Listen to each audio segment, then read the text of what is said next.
শান্তনুবাবু নিজেই বলেছেন যে সিএ ইস্যু হবে, সিএ লাগু হবে রাজ্যে, ভারতবর্ষে সিএ লাগু হবে 1 সপ্তাহের মধ্যে। আমার কোথাও যেন মনে হচ্ছে সিএ হচ্ছে বিজেপির নেক্সট তুরুপের তাস এই 2024 ভোটের।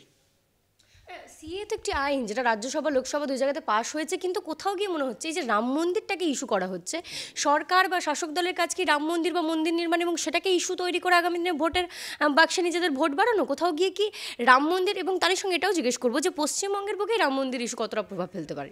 আমি আপনাকে প্রথমেই বলি যে বিজেপি কিন্তু দায়িত্ব নিয়ে রামকে প্রত্যেকের জাতীয়তাবাদীর প্রতীক করতে সাকসেসফুলি, মানে এটাকে ইমপ্লিকেশন করতে সাকসেস হয়েছে, একদম দায়িত্ব নিয়ে আপনাকে বলছি। কারণ দেখুন, আমাদের বাঙালির রাম হচ্ছে একটা ছেলে, যেই ছেলেটি প্রত্যেকের কাম্য ছেলে, যে খুব সংসারী, খুব ভালো, এবং সীতা আমাদের দেশের, আমাদের বাঙালির ঘরের এমন একজন নারী যে প্রতিব্রতা, সংসারী।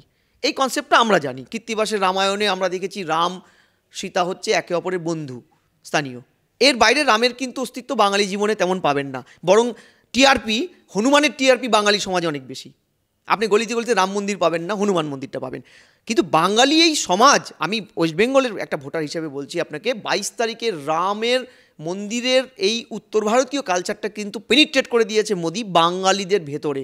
আপনি রাস্তাতে দেখবেন অজস্র দোকানের সামনে স্বতঃপ্রণোদিতভাবে লোকে ওই দিন ঝান্ডা তুলেছে। আমি অযোধ্যার সিকোয়েন্সটা বলছি, অযোধ্যার লাইভ প্রোগ্রামে আমি দেখেছি অজস্র ওয়েস্ট বেঙ্গলের মানুষ গেছে। এটা কিন্তু পার্ট।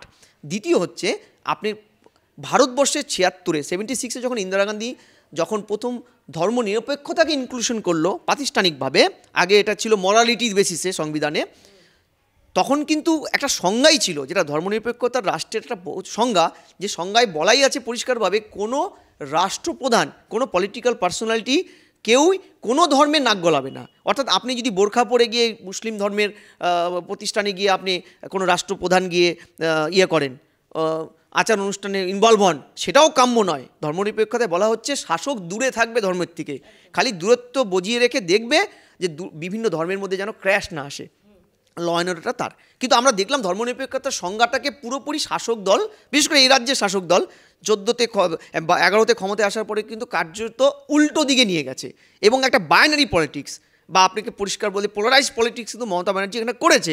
এই পোলারাইজ পলিটিক্সটাই কিন্তু কার্যত এ রাজ্যে বিজেপিকে অক্সিজেন জুগিয়েছে, এটা তো অস্বীকারের জায়গা নেই। যেমন রাজীব গান্ধীর সেই শাহবানু যে রায়, সেটার না মানা, সেটাকে ক্যাশ করে 2 থেকে 79-তে চলে গেছিল বিজেপি।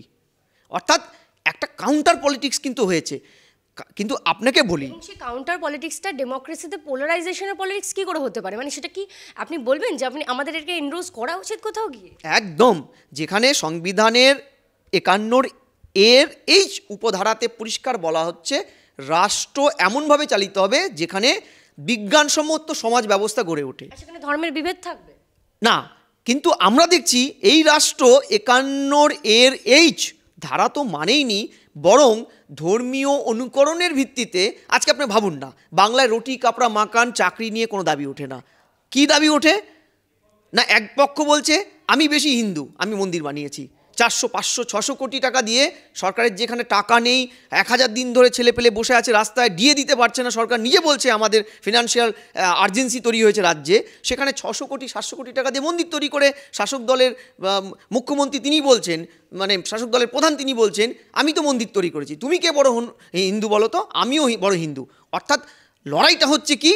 লড়াইটা হচ্ছে একটা অরাজনৈতিক ইস্যুকে সারফেসে তুলে নিয়ে রাজনৈতিক ইস্যুগুলো, যেটা একটা সময় আমরা দেওয়াল লিখন পড়তাম, কে কটা ফ্যাক্টরি উদ্বোধন করেছে, কে কটা চাকরি দিয়েছে, সেটা না করে এখন হচ্ছে কি মন্দির নিয়ে লড়াই, ধর্মের অনুষঙ্গটা নিয়ে লড়াই।